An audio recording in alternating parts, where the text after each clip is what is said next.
आचार्य शिव कुमार शुक्ला जी का PD news में स्वागत है। नमस्कार गुरु जी। नमस्कार। दीपावली का पर्व क्यों मनाया जाता है? दीपावली का पर्व भगवान श्री राम जी जब लंका पे विजय करके वापस आए थे, विशेष रूप से तब से मनाना प्रारंभ हुआ है। एक दूसरी मान्यता है कि सतयुग में जिस समय भगवान ने पाताल लोक का राज्य बलि को दिया था और स्वर्ग सुरक्षित हो गया था, इंद्र स्वर्ग की सुरक्षा के दृष्टिकोण को देखते हुए उन्होंने दीपावली की प्रारंभ में दीपक जला करके स्वर्ग में इंद्र जी का स्वागत किया गया था। इस कारण उस दिन से दीपावली मनाई जाती है। आचार्य जी ये बताएं कि नरक चतुर्दशी का त्योहार क्यों मनाया जाता है? नरक चतुर्दशी का मतलब यह है कि इस दिन एक नरकासुर नाम का राक्षस था, जिसने 16,000 कन्याओं का अपहरण करके रखा हुआ था। ये द्वापर की बात है। इसका दूसरा नाम भौमासुर भी कहा जाता है।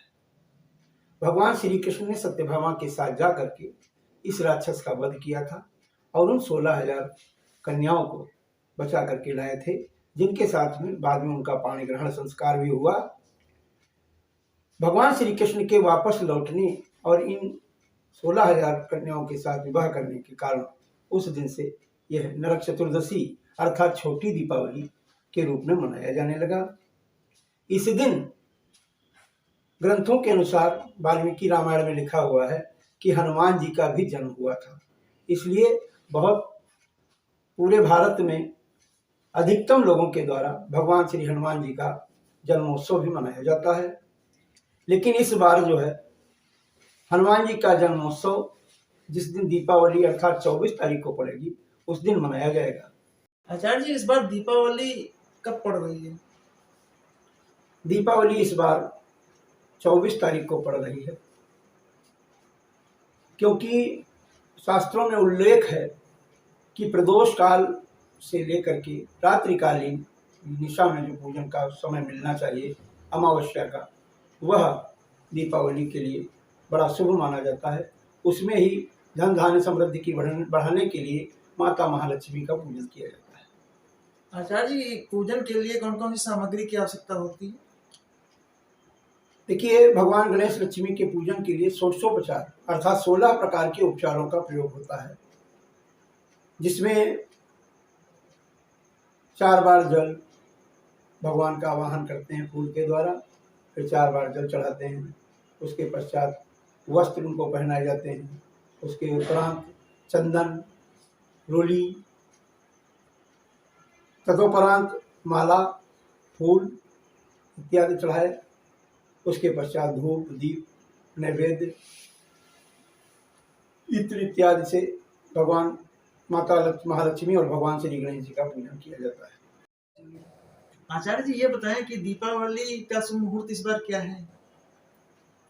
देखिए, दीपावली का जो पूजन होता है वह स्थिर लग्न में किया जाता है।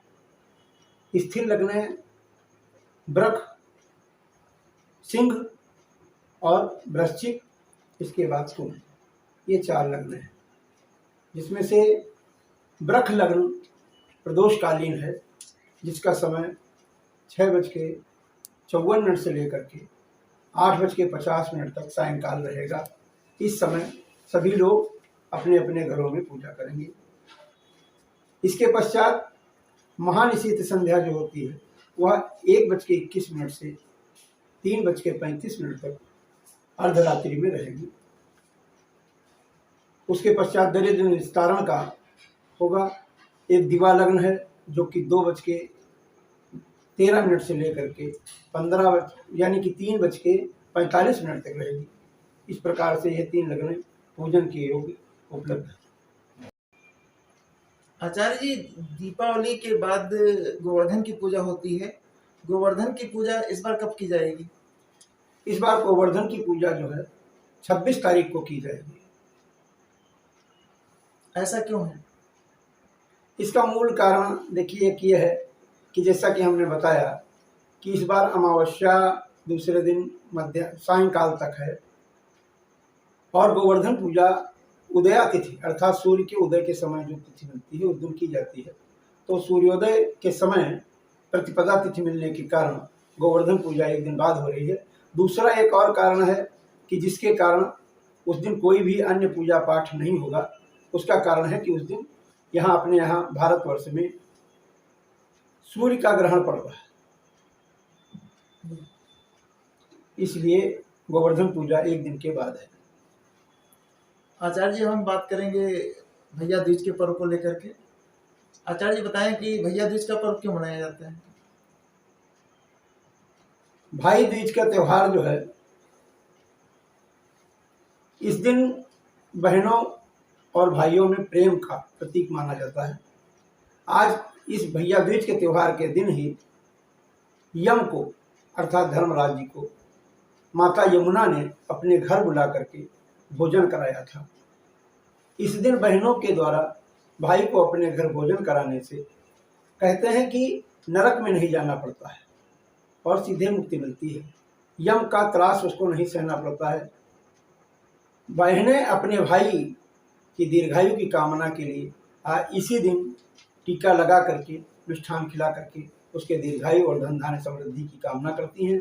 बदले में भाई उनको आजीवन सुरक्षा प्रदान करने का आशीर्वाद देता है और कुछ उपहार भी देता है।